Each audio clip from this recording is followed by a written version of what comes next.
Part 31 insta empire. Oh really, क्या तुम उसके लायक भी हो? यह बोलने के बाद प्राची ने तुरंत ही अनीका का हाथ पकड़ा और बोली, अनीका, तुम इस तरह के इंसान के साथ कैसे रह सकती हो?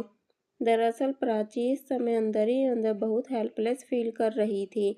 उसने एक्सपेक्ट नहीं किया था कि अनीका नक्श को छोड़ देगी। कहीं ऐसा तो नहीं कि अनीका को नक्श की असली आइडेंटिटी के बारे में पता ही नहीं हो। प्राची ने मन ही मन सोचा। प्राची की बात सुनकर अनीका ने नक्श की ओर देखा और उसकी आंखों की चमक एकाएक गायब हो गई थी। यह सब मेरी मम्मी ने अरेंज किया है। जैसे ही अनीका के मुंह से ये शब्द बाहर आए, वैसे ही प्राची ने अपना सर हिलाया। वो सारा माजरा समझ गई थी। प्राची की बात सुनकर प्रेरक का चेहरा और भी ज्यादा अगली हो गया था। अनीका, तुम्हारी दोस्त मेरे बारे में कुछ भी सोच रही है। क्या मैं जान सकता हूँ कि मैंने किसी भी तरह उसे अफेंड किया है क्या? उसी समय नक्श भी वापस उनकी तरफ लौट आया। अनीका को देखने के बाद वो प्रेरक को घूरने लगा था। इससे पहले कि नक्श कुछ बोलता, प्रेरक ने अपना मुंह खोलते हुए कहा, तुम यहाँ खड़े खड़े क्या कर रहे हो? यह कोई बाजार नहीं है, यहाँ हर किसी को एंट्री नहीं मिलती है। अगर मैं कहूँ कि मैं यहाँ घर खरीदने आया हूँ तो? नक्श ने कड़क अंदाज में कहा, घर खरीदने आए हो? क्या तुम्हारे पास पैसे हैं? क्या अनीका ने तुम्हें पैसे दिए? नक्श के कॉन्फिडेंट लुक को देखकर प्रेरक पूरी तरह से सरप्राइज था। नक्श अपनी हंसी रोक नहीं पाया जब उसने सुना कि उसे घर खरीदने के लिए पैसे अनीका ने दिए हैं। नक्श को समझ नहीं आया कि प्रेरक के दिमाग में ऐसा ख्याल कहाँ से आया था। प्रेरक, बकवास मत करो, नक्श ने मुझसे आज तक कभी पैसे नहीं मांगे। यह बोलते हुए अनीका का चेहरा भी अगली हो गया था। हालांकि तुमसे बात करने के बाद मेरा मूड खराब हो गया, लेकिन यहाँ के घर काफ़ी अच्छे हैं। मैं यहाँ का सबसे अच्छा घर खरीदने के बारे में सोच रहा हूँ। अचानक से नक्श ने कड़क अंदाज में कहा। अपनी बात सामने रखने के बाद नक्श ने फिर से अपनी बात को आगे बढ़ाते हुए कहा, क्योंकि तुम यहाँ के मैनेजर हो, इसलिए क्या तुम मुझे बता सकते हो कि यहाँ का सबसे बेस्ट अपार्टमेंट या विला कौन सा है? चित्रा आंटी ने बताया था कि तुम तो पूरे यूजलेस हो, लेकिन दिखावा करने की तुम्हारी स्किल बिल्कुल भी लो नहीं है। मुंह बनाते हुए प्रेरक ने कहा। यह बोलने के बाद तुरंत ही प्रेरक पीछे मुड़ा और उस बिल्डिंग के मॉडल की तरफ बढ़ा। उसने एक बड़े से विला की तरफ इशारा करते हुए कहा, इसे सूरत का स्टार विला कहा जाता है। यह सबसे बड़ा विला है और इसकी कीमत है 20 करोड़ रुपए। उस स्टार विला को इंट्रोड्यूस करने के बाद प्रेरक ने नक्श की ओर देखते हुए कहा, बोलो, क्या तुम इसे अफोर्ड कर सकते हो? इस समय प्राची आगे बढ़कर कुछ बोलना चाहती थी, लेकिन नक्श ने उसकी हरकतों को भांपा और इशारा करते हुए शांत रहने की सलाह दी। अगर मैं तुम्हारी जगह होता तो अब तक यहाँ नहीं रुकता, बाहर का रास्ता उधर है। जब प्रेरक ने देखा कि नक्श के मुंह से कोई शब्द बाहर नहीं आया है, तो उसके चेहरे पर मुस्कान आ गई थी और इसी के साथ उसे एक बार फिर से नक्श को नीचा दिखाने का मौका भी मिल गया। तुम्हें किसने कहा कि मैं अफोर्ड नहीं कर सकता? नक्श ने कड़क अंदाज में कहा। क्या तुमने सुना नहीं मैंने क्या कहा? यह विला 20 करोड़ का है। यह बोलते हुए प्रेरक नक्श को नफरत की नजरों से घूर रहा था। उसके बाद नक्श ने कुछ नहीं कहा। उसने अपनी जेब से एक ब्लैक कार्ड बाहर निकाला और प्रेरक के दूसरे स्टाफ मेंबर को थमा दिया। रुको! स्टाफ की वो लड़की उस कार्ड को स्वाइप करने जा ही रही थी कि तभी अचानक से प्रेरक ने उसे रोका और बोला, क्या आज काम का तुम्हारा पहला दिन है? क्या तुम्हें पता नहीं कि कंपनी कैसे काम करती है? प्रेरक की बात सुनकर ही उस लड़की को एहसास हुआ कि नक्श ने जो उसे काट दिया है उस पर कोई भी नाम नहीं लिखा है। नक्श ने एक्सपेक्ट नहीं किया था कि प्रेरक इतना स्टूपिड होगा। यह कार्ड असली है या नहीं स्वाइप करने के बाद क्या तुम्हें पता नहीं चलेगा? नक्श ने कड़क अंदाज में कहा। उसी समय अचानक से प्रेरक का फोन बजा। जब उसने मोबाइल स्क्रीन पर कॉलर का नाम देखा तो तुरंत ही साइड में गया और कॉल उठाया। तुम्हारा मैनेजर कॉल पर है। तुम जाओ और मेरे कार्ड को स्वाइप करो, फुल पेमेंट। नक्श ने मुस्कुराते हुए स्टाफ की दूसरी लड़की से कहा। ठीक है, आप यहीं रुकिए। यह बोलकर वो स्टाफ की लड़की पीछे मुड़ी और उसके कदम ऑफिस की तरफ बढ़ने लगे थे। लेकिन मन ही मन उस लड़की को भी यकीन नहीं हो रहा था कि क्या इस कार्ड में 20 करोड़ रुपए होंगे। दूसरी तरफ जिस लड़की ने नक्श को सबसे पहले अटेंड किया था उसने मुंह बनाते हुए नक्श की नकल करते हुए मन ही मन कहा, फुल पेमेंट, हा हा हा। तुम्हारे पास यह ब्लैक कार्ड कहाँ से आया? अनीका ने प्राची को पकड़ा और वो दोनों नक्श के करीब आ गए। अनीका ने बिजनेस मैनेजमेंट का कोर्स लंदन से किया था। अंजी कॉरपोरेशन खोलने से पहले अनीका जिस कंपनी में काम करती थी उसके ऑनर के पास भी ऐसा ही ब्लैक कार्ड था और तब अनीका को उस ब्लैक कार्ड के बारे में सारी इन्फॉर्मेशन पता चली थी।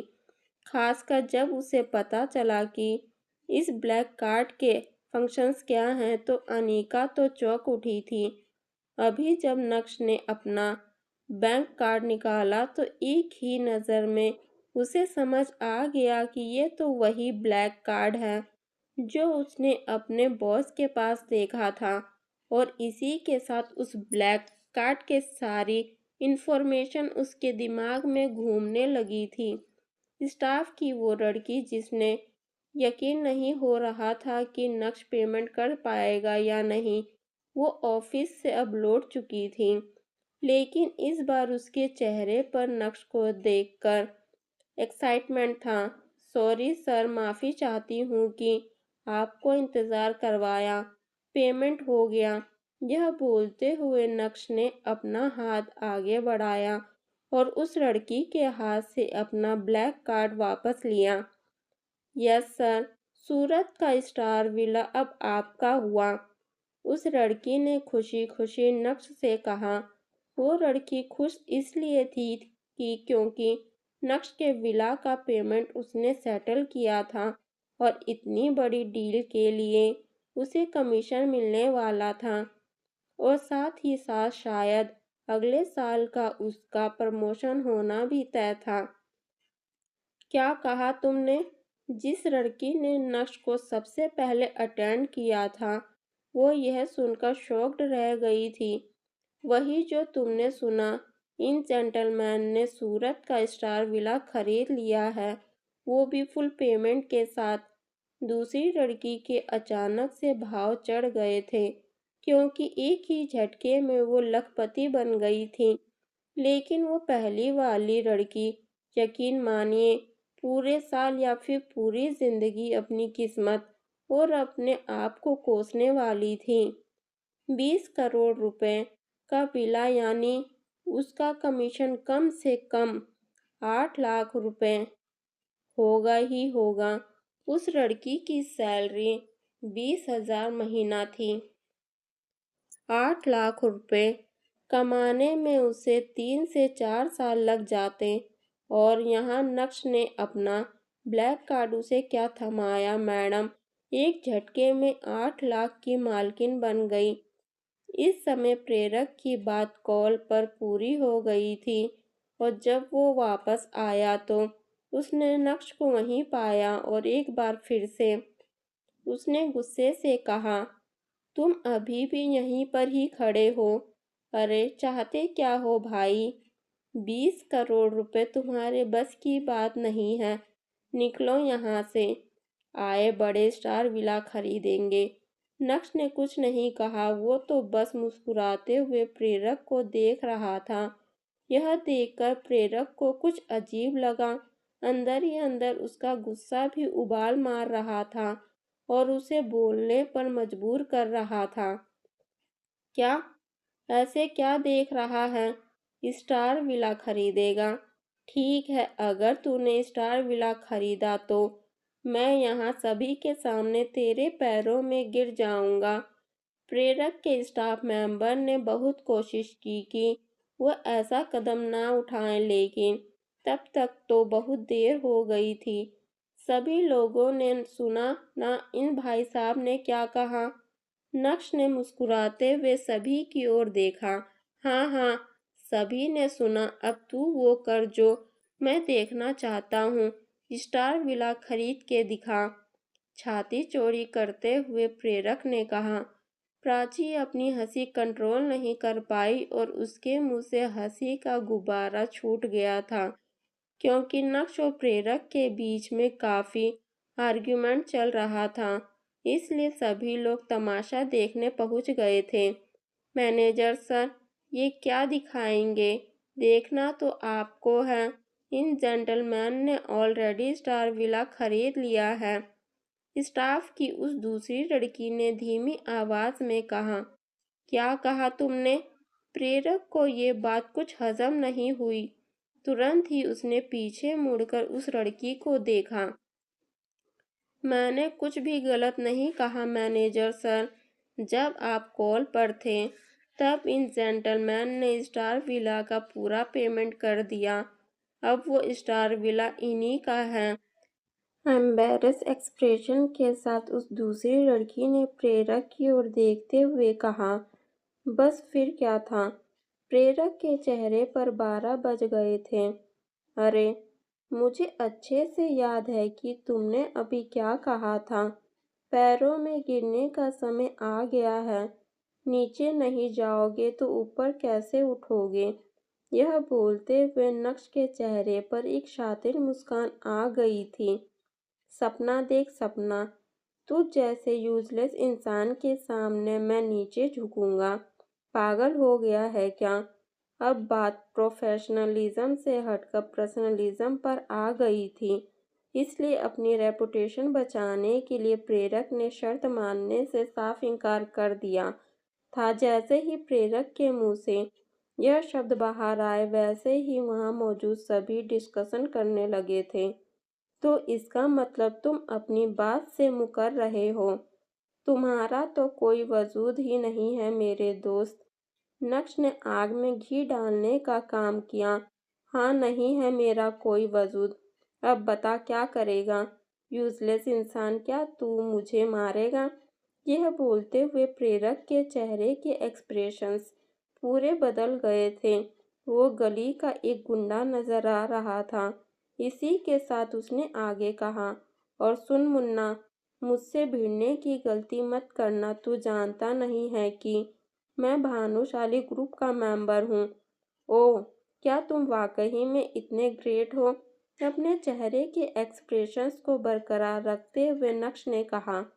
हालांकि अब जब भानुशाली ग्रुप का नाम बाहर आ गया था तो भीड़ के बीच में फुसफुसाहट कैसे नहीं होती। सभी प्रेरक को लेकर बातें करने लगे थे। क्या मैंने कुछ गलत तो नहीं सुन लिया? यह आदमी भानुशाली ग्रुप से है। तभी तो इसमें इतना एटीट्यूड है। अगर इसके सर पर भानुशाली ग्रुप का हाथ नहीं होता तो अभी ये उस आदमी के पैरों में पड़ा होता। मैंने सुना है कि गौरव पथ पर जितने भी विलास बने हैं वो सारे भानुशाली ग्रुप के हैं। अचानक से प्राची ने भी अपनी बात रखी। माहौल गर्माता जा रहा था और अब देखना ये था कि नक्श इस सिचुएशन को कैसे सेटल करता है, क्योंकि प्रेरक ने तो भानुशाली ग्रुप का नाम लेकर अपना परचम लहरा दिया था और उसकी बड़ाई अभी खत्म होने का नाम ही नहीं ले रही थी। हाँ, बिल्कुल ठीक सुना है। बहुत अमेजिंग प्रॉपर्टी है वो। वैसे हम इसके जैसे यूजलेस इंसान को तो कंपनी के दरवाजे के पास भी नहीं फुदकने देते हैं। यह तो आज यहाँ अंदर आ गया, वरना मैं तो इसे यहाँ भी अंदर नहीं आने देता। जैसे ही प्रेरक ने यह बोलकर अपनी बात खत्म की, वैसे ही तेजी से किसी के फुटस्टेप की आवाज़ आने लगी। सभी ने देखा कि एक बूढ़ा आदमी तेजी से चलते हुए प्रेरक के करीब आया और उसके गाल पर एक जोरदार चमाट लगाते हुए बोला, आज से और अभी से तुम भानुशाली ग्रुप के मेंबर नहीं हो। डायरेक्टर शर्मा, आप यहाँ क्या कर रहे हैं? प्रेरक को समझ नहीं आया कि उसे मारा क्यों गया, इसलिए उसने अपना सवाल पूछा। अगर मैं नहीं आता तो पता नहीं तुम कितने लोगों को इसी तरह बुली करते। यह बोलते हुए डायरेक्टर शर्मा ने प्रेरक का स्वागत एक लात से किया। इसके बाद डायरेक्टर शर्मा पीछे मुड़े और उन्होंने नक्श की ओर देखा। अचानक से अनीका डायरेक्टर शर्मा की तरफ बढ़ी और बोली, डायरेक्टर शर्मा प्लीज, आप गलत मत समझिए। अभी जो कुछ भी हुआ उसमें नक्श की कोई गलती नहीं है। नक्श को देखने के बाद डायरेक्टर शर्मा के चेहरे पर एक जेंटल स्माइल आ गई थी। मिस, प्लीज आप गलत मत समझिए। मैं तो इन जेंटलमैन से माफ़ी मांगना चाहता हूँ। ये सीन देखकर भीड़ के बीच में फिर से बातों का सिलसिला शुरू हो गया। उन्होंने प्रेरक के मुंह से इस बूढ़े आदमी को डायरेक्टर शर्मा कहते हुए सुना तो अब सभी लोगों को लग रहा था कि डायरेक्टर शर्मा भानुशाली ग्रुप में किसी हाई पोजीशन पर हैं। क्या मैंने गलत तो नहीं सुना? भानुशाली ग्रुप का सीनियर आदमी उस लड़के से माफ़ी मांग रहा है। आखिर कौन है यह लड़का? ये बूढ़ा आदमी भानुशाली ग्रुप का मैनेजर है और मैंने आज तक इतना सभ्य इंसान अपनी लाइफ में नहीं देखा। कोई घमंड नहीं, यह है असली भानुशाली ग्रुप के मेंबर। अनीका भी पूरी तरह से शॉक्ड थी। उसे भी समझ नहीं आ रहा था कि नक्श को इतना वीआईपी ट्रीटमेंट क्यों दिया जा रहा है। तो आखिर डायरेक्टर शर्मा, नक्श को इस तरह से ट्रीट क्यों किया जा रहा था? क्या डायरेक्टर शर्मा को नक्श की असली आइडेंटिटी पता थी? क्या आज सभी के सामने नक्श की असली आइडेंटिटी एक्सपोज होने वाली थी? क्या होगा जब अनीका को पता चलेगा कि नक्श सीईओ है? आज तो जो कुछ भी अनीका ने अपनी आंखों से देखा, उसके बाद क्या अनीका अपना परिवार छोड़कर नक्श के साथ रहने आ जाएगी? क्या अनीका के दिल में नक्श को लेकर जिया धड़क धड़क होगा?